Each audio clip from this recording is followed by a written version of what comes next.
he did a grid. He did a 4x4 grid. And the first thing was urgent, not urgent, and then on the side it said important and non-important. And he basically said that all the tasks you have to perform in a given day fall into one of these boxes. Now, we all do a very good job when it comes to tasks that are urgent and important, that fill both of those boxes. We always seem to get those done. We always seem to find the time to get those done, at least most of us do. Also, the non-urgent and non-important tasks, the things that aren't urgent but that are important, again, we do a very good job of managing those well as well, because they almost never get done. Where we feel the friction are on the two boxes in the middle, the urgent but not important and the important but not urgent. Too many of us, when we get caught in a bind and we got people screaming in our ears to get stuff done, we tend to prioritize the urgent but not important stuff over the important but not urgent stuff. And that's where we get into trouble with our time management. So for example, last week I had a closing on Friday, and don't get me wrong, getting a closing done for a client, a business sale, a sale of assets, is very, very important to me. Those are big fees. A lot of things can go wrong at the last minute. I am laser focused on my computer, on my inbox when I'm trying to get one of these things done. But at the same time, I also had to finalize my PowerPoint for today's presentation. Now, that's a classic example of urgent, but well, it is important but not urgent task.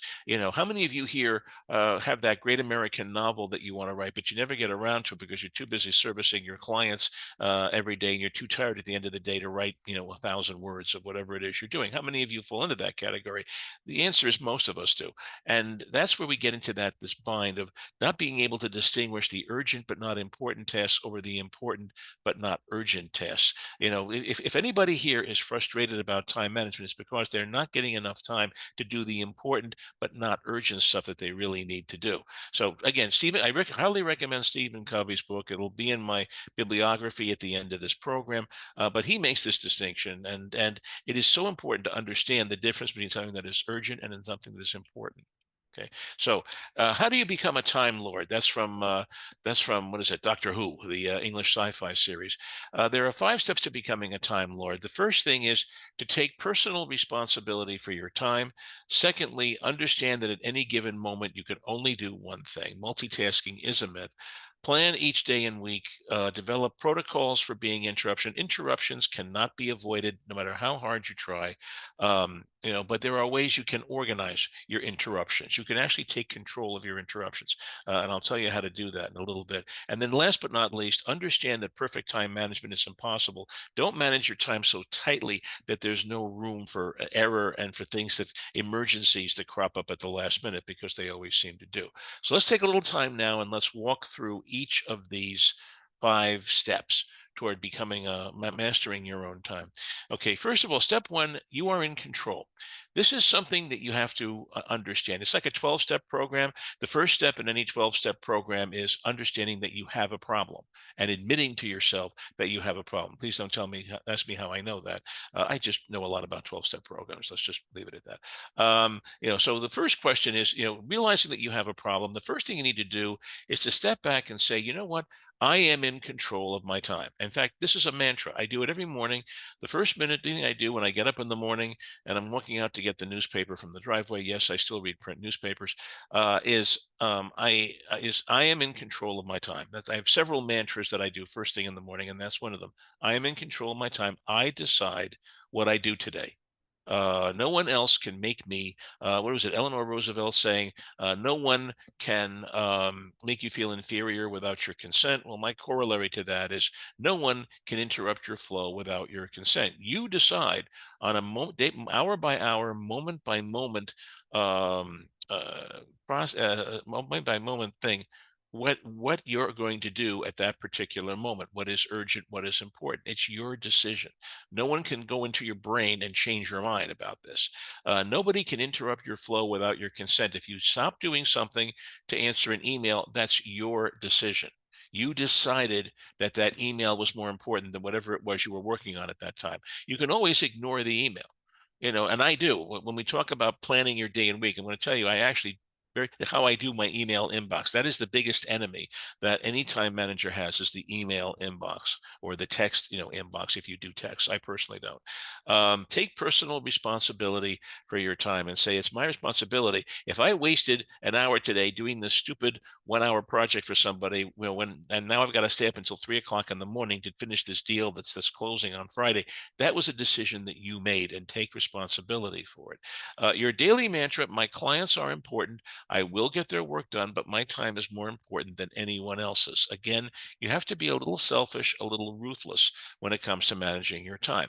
I mean, you, as a consultant, especially, you are an independent contractor, legally speaking. You are not any of your clients' employees. You must be allowed to control your time. Otherwise, for legal and tax purposes, you may be considered an employee. If someone has the ability to jerk me around and say, hey, Cliff, stop working on this. I need you to do this over here. And when it's done, when we're finished that, you can go back and finish whatever it was you were working on. If you have the ability to do that to me, I am your employee. I am not an independent contractor. That is the heart and control of what an independent contractor is all about.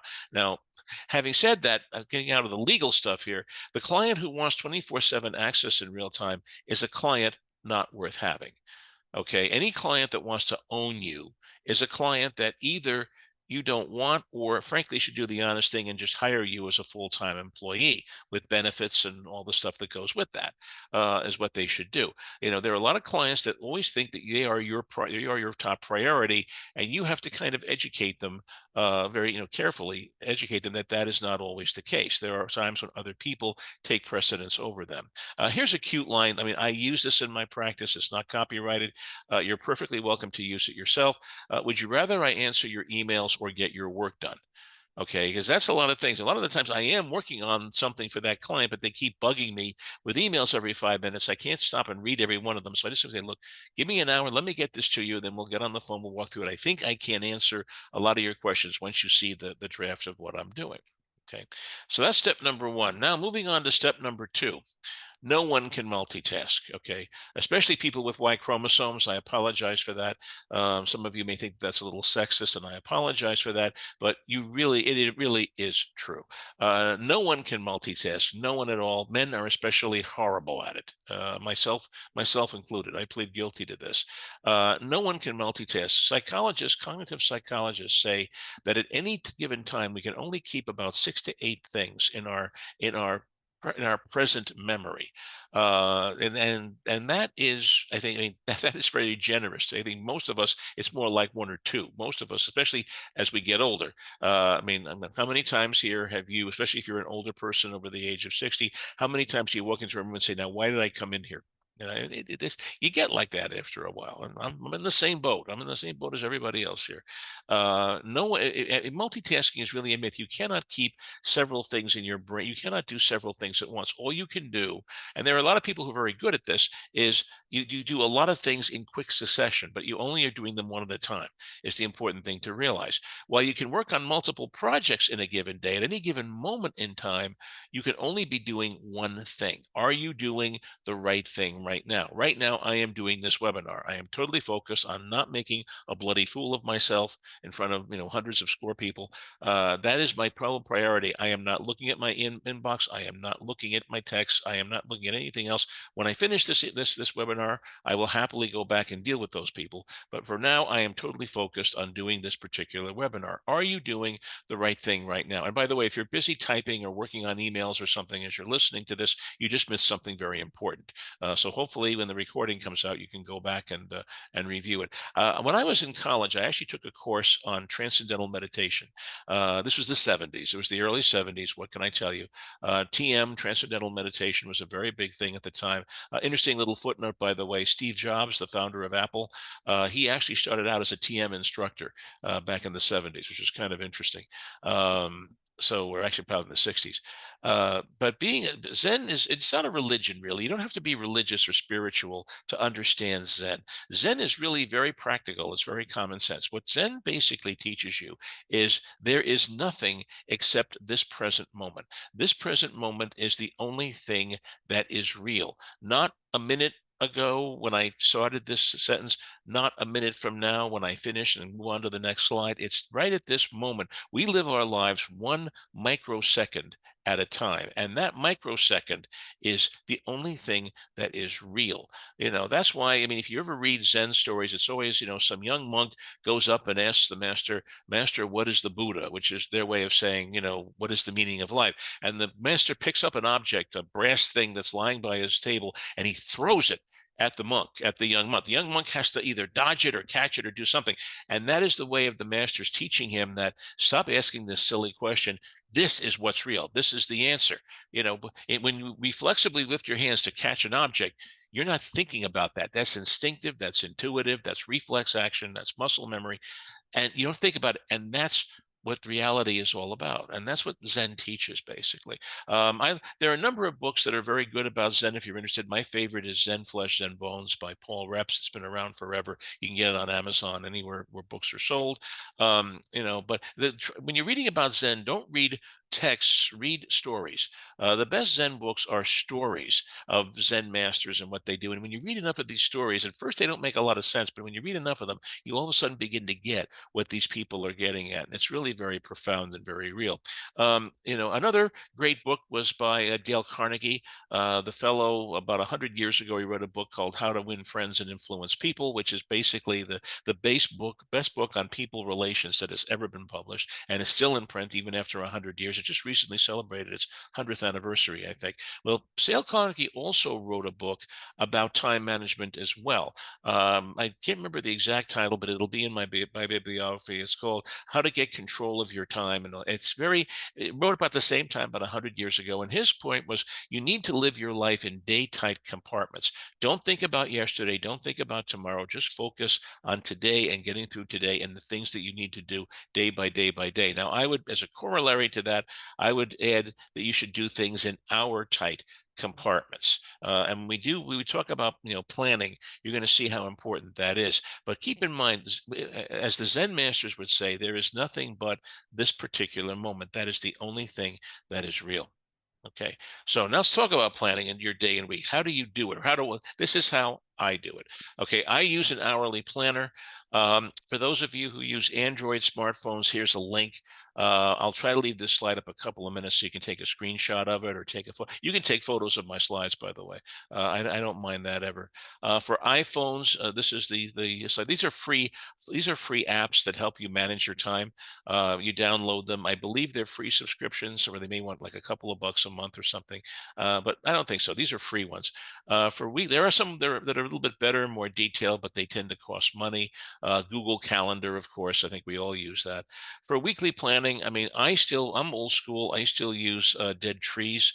I get a Dayminder calendar.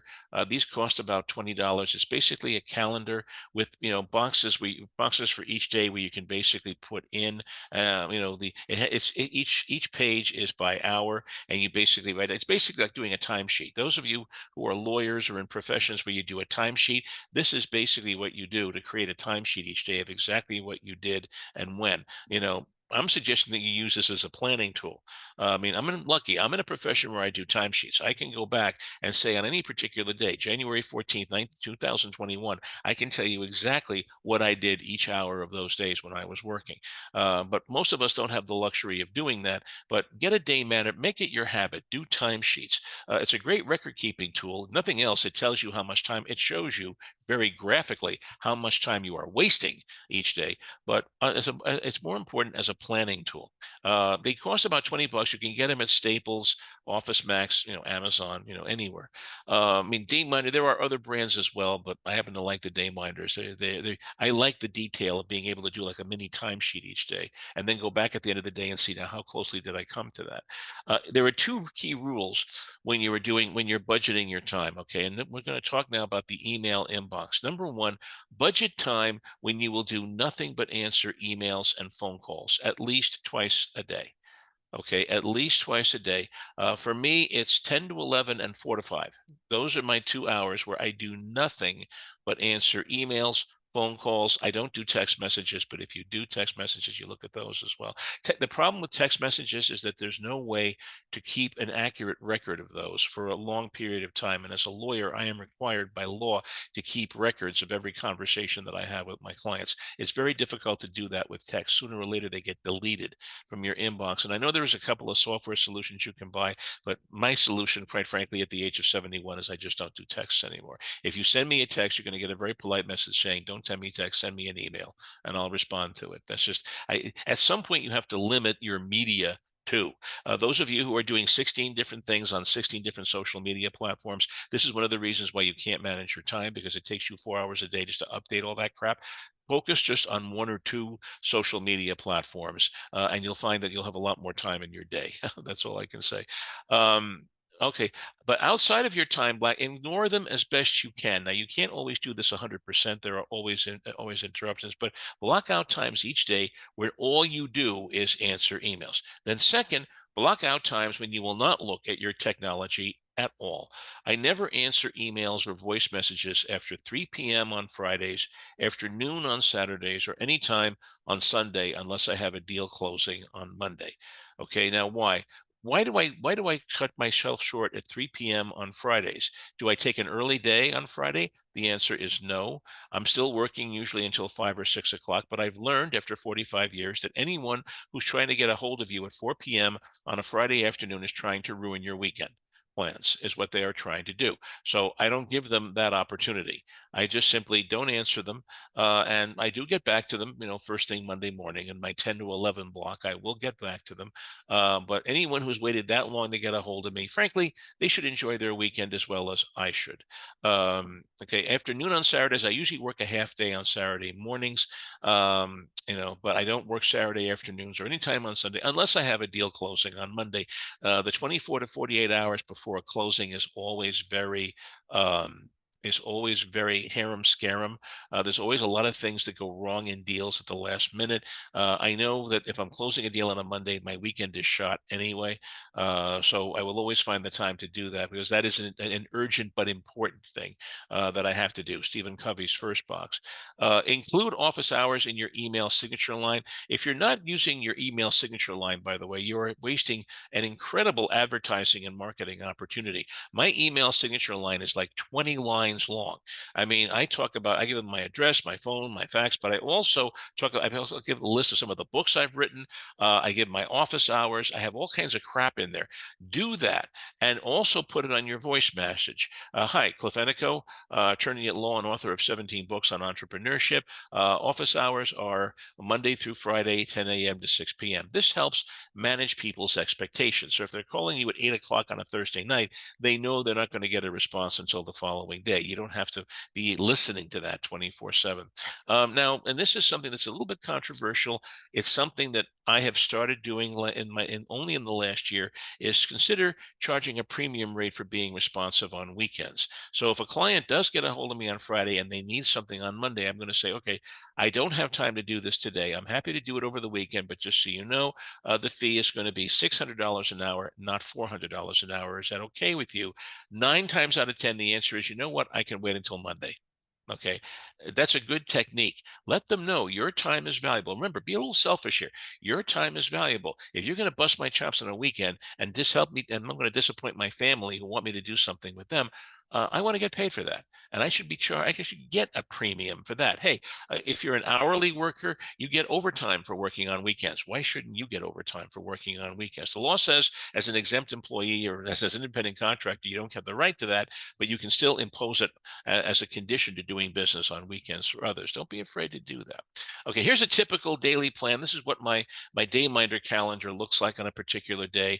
Notice that I budget time for eating, which you sometimes have to do when you're in the flow. Sometimes you forget to eat. That's not a good thing. You have to watch your health. Notice, for example, going to the UPS store. I use the UPS store as my mailbox address for my practice. So I always find time to go there at least once every day to pick up my mail, see what's there, send stuff out to folks. And also look at 11:30 to 12:30. Unfortunately, this is one that I almost never do, but I do put it in my calendar every day. And I'm at the point now where at least 2 days a week I do this, where I walk, monitor your health, build in time for exercise, going to the gym, eating, healthy meals. Make sure you find your time to do that. Lawyers especially are noted for having very poor health because their lives are so unbalanced. If you don't budget personal time into your calendar, it doesn't happen. Okay, I don't have to lecture you on that. Okay, now let's talk about your email inbox, okay, which is your biggest enemy as a time management. What I do is I perform triage. When I look at that, when my calendar says it's time to look at my emails, I look at my inbox and I perform triage. Triage simply means, is an old French term. It means to divide into three, and I divide it into three piles. These: answer now, answer later, answer never. There's a famous New Yorker cartoon. It's by Robert Mankoff. You probably know it. You've seen it before. I can't reproduce it here because the New Yorker is very concerned about copyright infringement, but you've seen it before. It's a person sitting at a desk. He's on his phone. He says, no, I can't do Thursday either. How about never? Is never good for you? And that's a wonderful cartoon because there are some people, I mean, I give you the link to it. So, I want to give Mr. Mankoff credit for it so he doesn't sue me. But it's a wonderful cartoon. And if you can, download it legally, put it up on your computer, your PC, or whatever, where you can see it, because it's a very important reminder that not everybody should be responded to. Not everybody deserves a piece of your time. Okay, so that's the first thing I do is triage. Then the first thing I do, then I go down the inbox, and first thing I do is get rid of the obvious junk or send them to the spam folder. Do not read them. Don't waste your time on these. You just delete, delete, delete, or put them in the trash and then delete the trash. Secondly, scan quickly and answer emails that can be answered in 60 seconds or less, or 25 words or less, whether it's important or not. A lot of the emails we get are, Cliff, do you have time at 2 p.m. tomorrow for a phone call? That's a yes or no answer. Okay, don't waste time. Look at your calendar, look at that, say yes or no, put it in your calendar and move on. Get rid of the things that are easy and quick to respond to. Then, if you've done this right, the only emails you have left are things that require more detailed response. Read those, draft the answer, and bill for your time. Always bill for your time when you respond to people's emails. People think that emails are free. You must disabuse them of that notion. Emails are not free. If there's time left over, then answer the remaining emails, in chronological order. This is where you would say to somebody, how about never is never good to you? I mean, I don't do it that way. I'm saying I really don't have the time to address this right now. Here are a couple of other attorneys you can call. Go bother them. For common email inquiries, draft a master response. So, for example, I get a lot of inquiries. Do you recommend a good accountant or CPA in Fairfield County? I have an email response to that, and I just cut and paste it into a response and I send it. Is what I do. And by the way, if you're going to do this, it's a very great practice to have like form email responses to common inquiries. Always remember the font is Arial 10, ARIAL 10 point. That's what you do for emails. That's what all your incoming emails are Arial 10. So make sure your responses are all Arial 10. If you do run out of time at the end of your 1 hour block, send a short message saying, I'm backed up today, but I will get back to you later today, early tomorrow. And let's manage the client's expectations. Don't say, don't leave it blank. Don't let emails pile up, because that's how you lose clients. That's how clients get unhappy, because they think you're being unresponsive. Just say, I'm backed up today. I will back up to you either later today or early tomorrow. Most people can wait 24 hours for a response. Now let's talk about interruptions. Now, interruptions are you can't avoid them. You just cannot avoid them. They are there.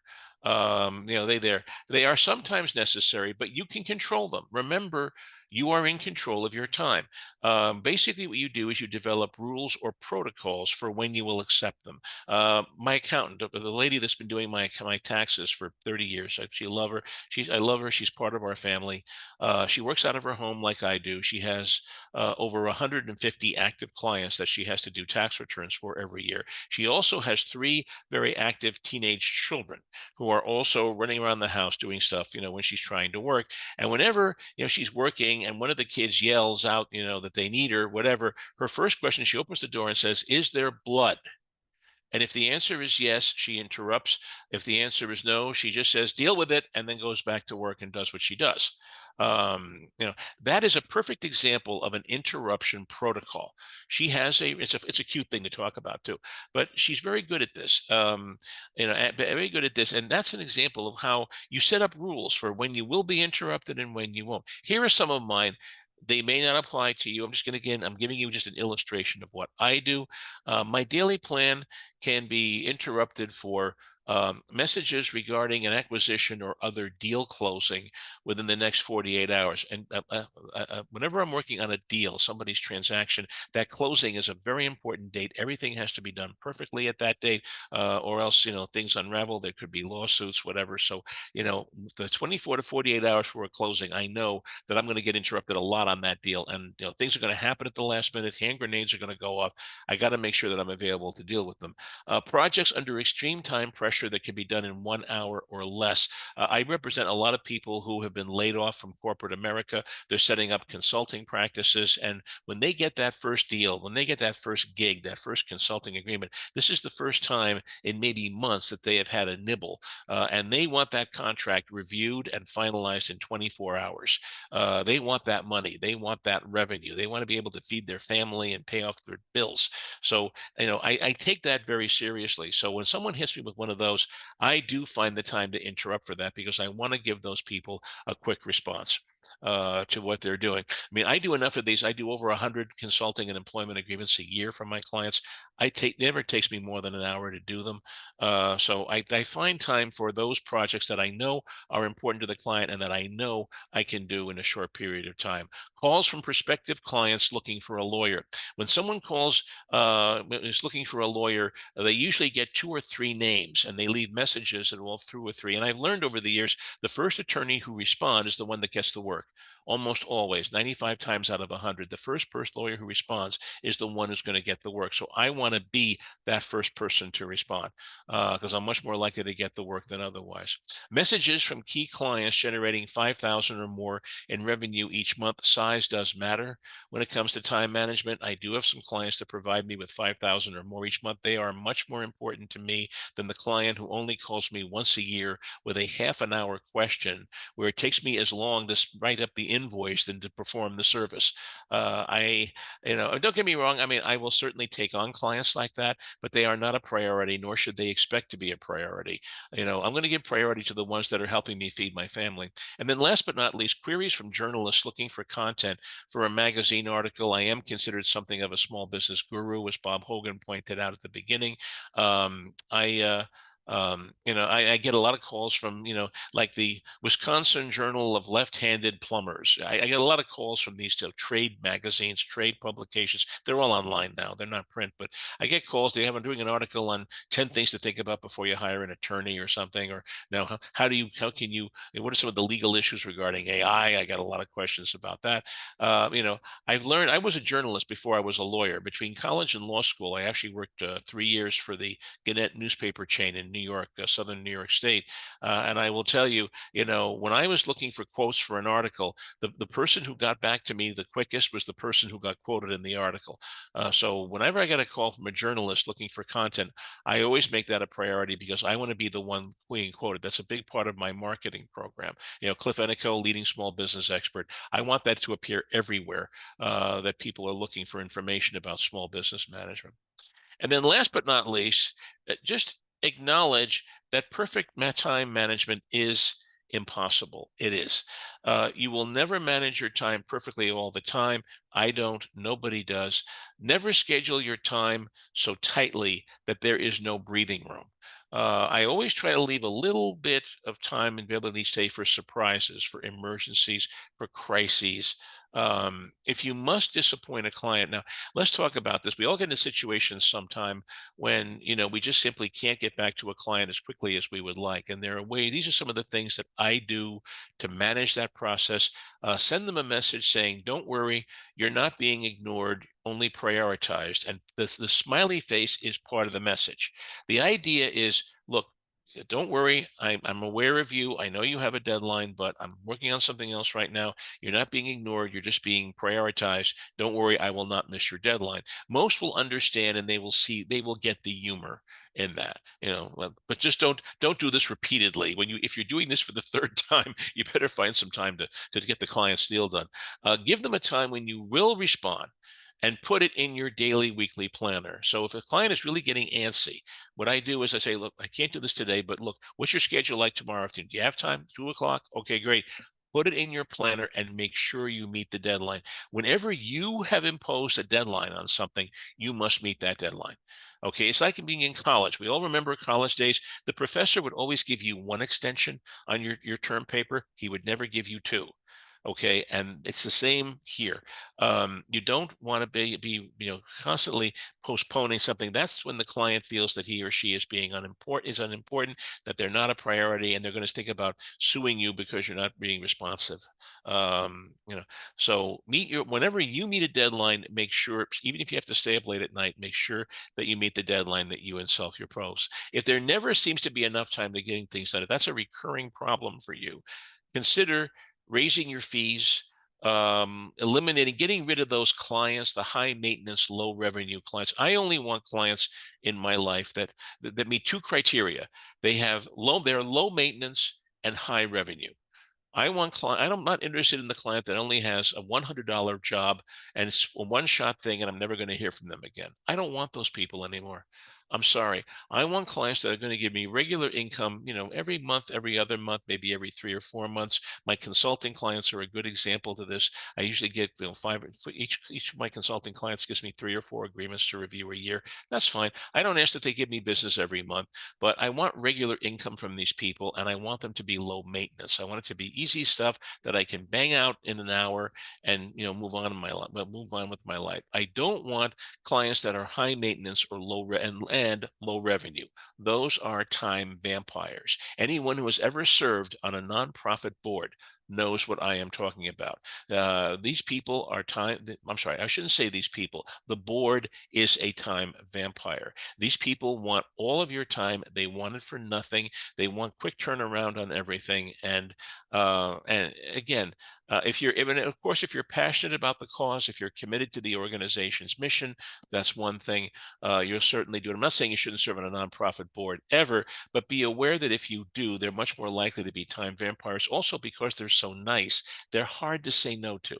It's very hard to say no to someone you're sitting on a nonprofit board with because by definition, they're nice people. They're volunteers. They're volunteering their time to the organization. It's very hard to say no to these people. Hire people to do the non-essential tasks. We're going to talk about this in just a moment. Or change your business model entirely. Maybe you're just in the wrong business here. If you're having trouble consistently staying on track with things, well, maybe you're just in the wrong business. You need to work in a job where you don't have those kind of pressures on you. Not everybody can do this. Okay, there are some people who are just lousy at time management, and the best thing for them is just to acknowledge it and get into a position where they don't have to be in charge of responsing their time because they can't handle the responsibility. Hopefully, that's not any of you.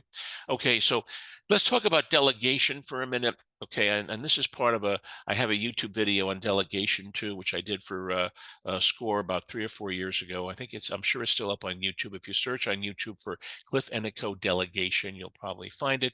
What you have to do is basically, I've learned this in any business, and I've worked with hundreds of different types of businesses in my career. Um, there are usually only a handful of tasks, maybe 3, 4, 5 things that must be done perfectly for the business to succeed. Now, don't get me wrong. There's a lot of tasks that you have to do when you run a business. I'm not saying that, but only a handful of those, maybe 3, 4, or 5 max, need to be done perfectly for the business to be successful. Okay. So when it comes to delegating, the first thing you need to figure out is what are those 5 essential tasks? And when you have identified, and sometimes they're surprising. They're not what you think they are. So, for example, one of my essential tasks is making sure my clients meet their deadlines. That is one of my essential tasks. But another one of my essential tasks, which you probably wouldn't guess if you think you know lawyers, is I've got to get my bills out on time. I've got to get my invoices out on time. I bill by the hour mostly. I do a lot on for flat fees, but most of the work that I do is based on a billable hour. So if I do not send you an invoice, you do not know how much to pay me, and you're not going to pay me until I tell you. You know, this was 2 hours, and this is what I did, and this is how much it is. Until you get the invoice, you're not going to pay me. So if I don't get my invoices out, all of a sudden my accounts receivable start to drag, and I'm sending out bills for 3 months at a time, which I cannot do. That is why no matter how busy I am, on the last business day of every month, no matter how busy I am, I always take a couple of hours out.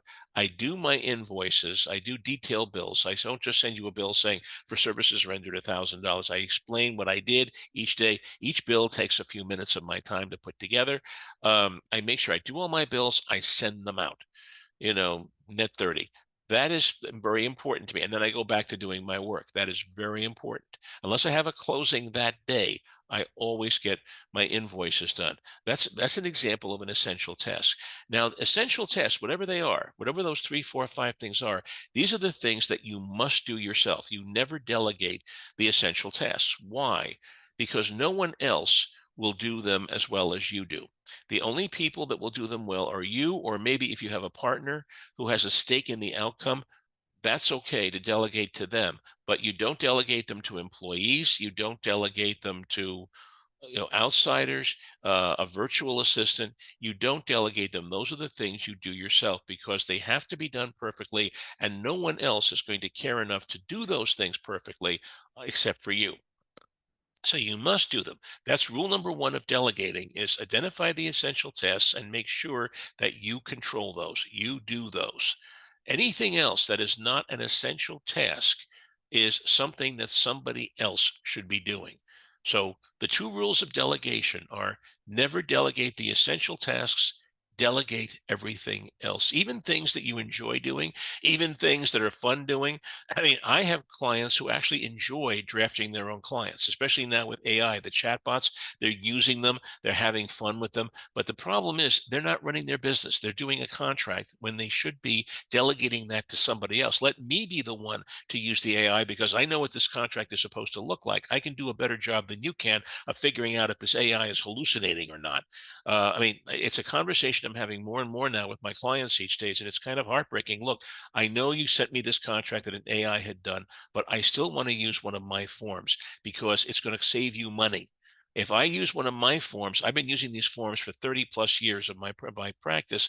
I know where all the bodies are buried. It's only going to take me a few minutes to make the changes that you need for your deal to work. If I have to look at this AI thing, I got to read every word of it to make sure there's not a hallucination in there. And that's going to cost you more money than using one of my forms. Don't worry, I'll look at what you did. I'll give it a scan. If I see something in there that I think is a good idea, I'll incorporate it. I'll use it, but I'm not going to be a slave to AI yet because AI is not yet where it should be. It will get there. It will replace me. I have no doubts about that. 10 years from now, you're not going to be dealing with someone like me to draft a contract for you. You're going to be using AI. I totally get that. I have no problem with that. Change is inevitable. But right now, these things are not yet ready to do legal work for people. And AI whenever someone wants to use an AI, my first question is, where did it go to law school? What law school did it graduate from? Show me that, and show me the fact that it's been working for 10 years, doing legal work of this type, and then I will believe that it's ready for prime time. And then this is maybe a little bit cynical of me, but in the long run, almost everything is a non-essential task. You're going to see that when you're in business as long as I have, you realize that almost everything that you do is a non-essential task and can be delegated to something or someone. Okay, so that's basically the end of my prepared remarks. This is normally a half an hour program. I dragged it out a little bit, partly because of the late start. These are some suggestions. First of all, the Stephen Covey book, which I highly recommend, How to Stop Worrying and Start Living. That's the Dale Carnegie book that I mentioned before that I couldn't remember the exact title of. Julie Morgenstern is an author of time management books. I think she's based in New York. But she has a bunch of books that are very, very good about time management, especially the never check. I don't believe in never checking email in the morning, but what she's really trying to say here is don't don't keep your inbox open 24/7. Dedicate times when you do nothing but delegate email. And that I totally agree with Ms. Morgenstern on that. Time management hacks, managing your time. These are classics by a Canadian time management expert named Alec McKenzie, who sadly passed away a few years ago, right before the COVID epidemic. But I was a very big fan of his books. He actually makes this stuff fun. His books are fun to read, and they're still good. You might not be able to get them on Amazon, but if you go to a used bookstore online, like in a Libris.com or someplace like that, you might see a few. And if those of you who want to network with me, this is all my contact information where you can get a hold of me. I am also have a website at cliffennico.com, which is my legal website, but because people forget how to spell my name, I use the succeedinginyourbusiness.com because it's easy for people to remember. You can leave me a message there. I may not get back to you within 24 to 48 hours. Again, you now know why I am sometimes slow to get back to people, because I imagine my time, but I promise you I will get back to you as soon as I can. And if I can't help you, I'll try to point you to someone who can. So Bob, I know we got a bunch of questions and we got a few minutes left. So why don't we start dealing with those?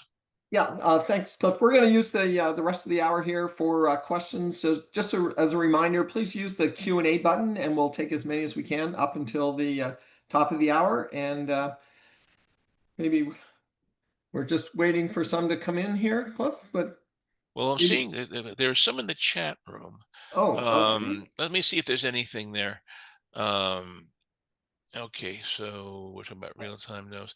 And by the way, and I mean, I'm perfectly happy to engage with anyone who thinks I'm a little bit too cynical about some of this stuff, because intentionally, I say at the front, that some of this stuff is a little bit politically incorrect.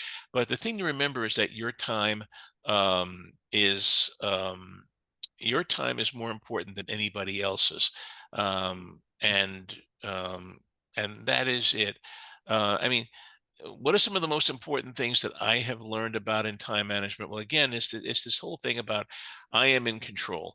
And even though things are, bombs are going off left and right around me, the fact of the matter is I'm the one who decides whether to stick my head, whether to take cover or to run or to try to fight back. I'm the one who has to make those decisions. And that is the thing.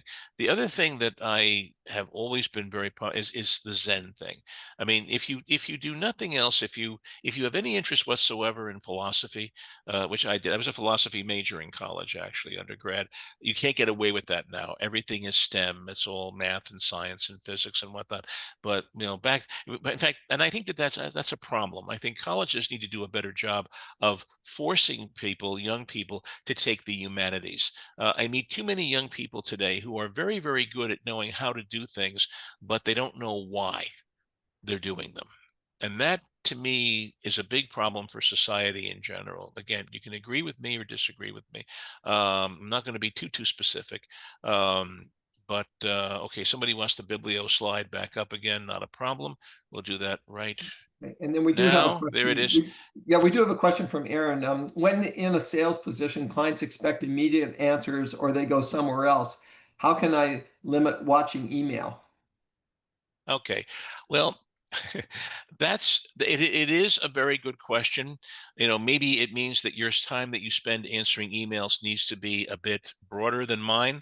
But then the question you have to ask yourself is, what other things are you expected to do in the course of the day, and how do they stack up as opposed to responding to emails? I mean, don't get me wrong.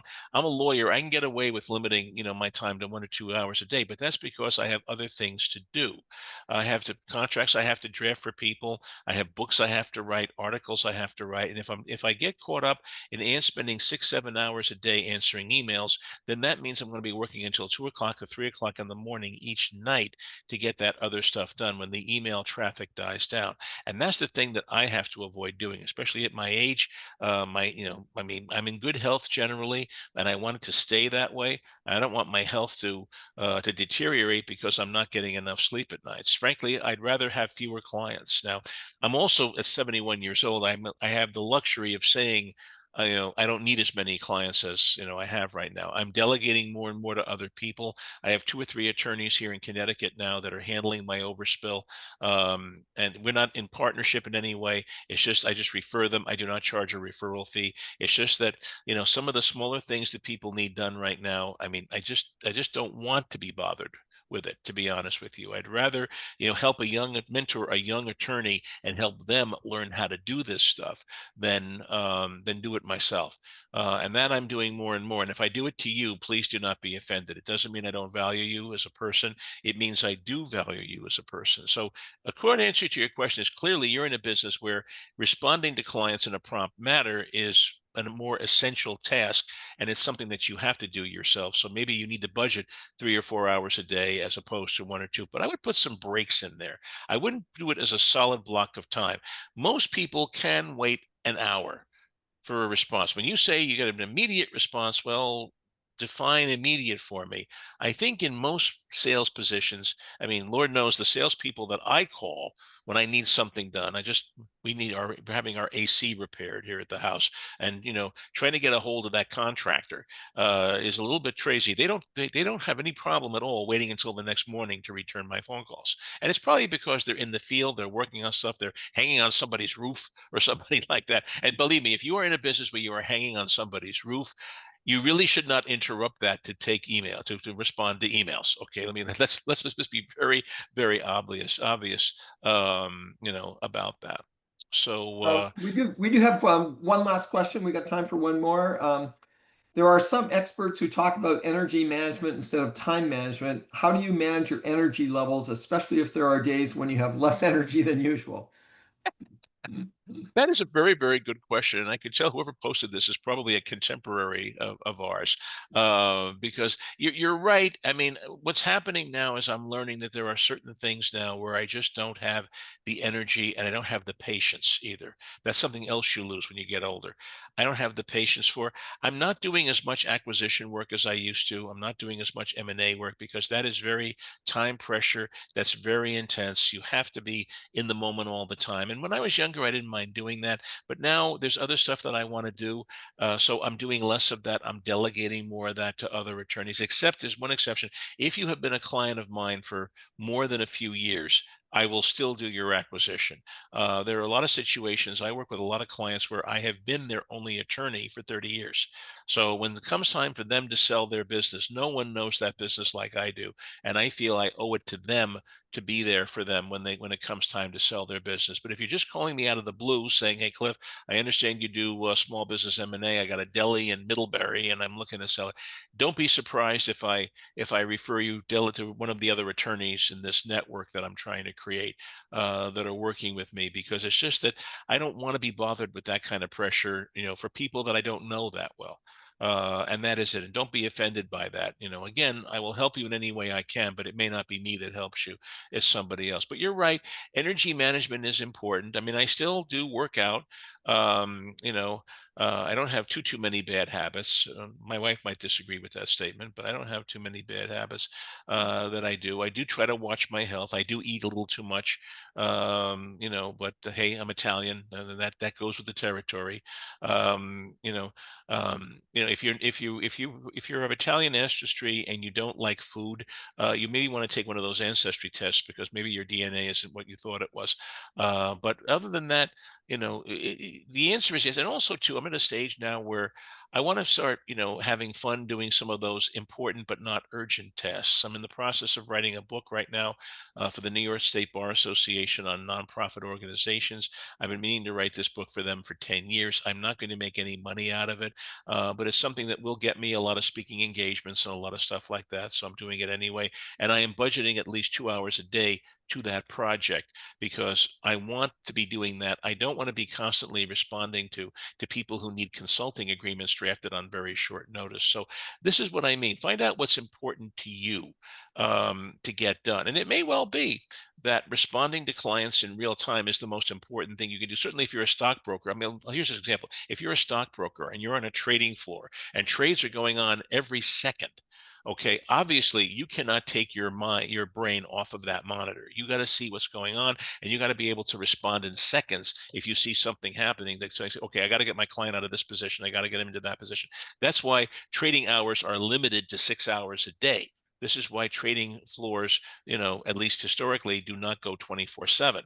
Is for that reason, because at the end of a 6-hour day like that, you are exhausted. Even if you're in your 20s or 30s, you are exhausted at the end of a day like that. So again, think of it that way. If you're in that kind of a position, then do it, but limit the overall time that you spend doing that, because it's very difficult, especially as you get older, to devote that kind of intense time and effort on a 24/7 basis. Bob, I think we Yep. can wrap this up.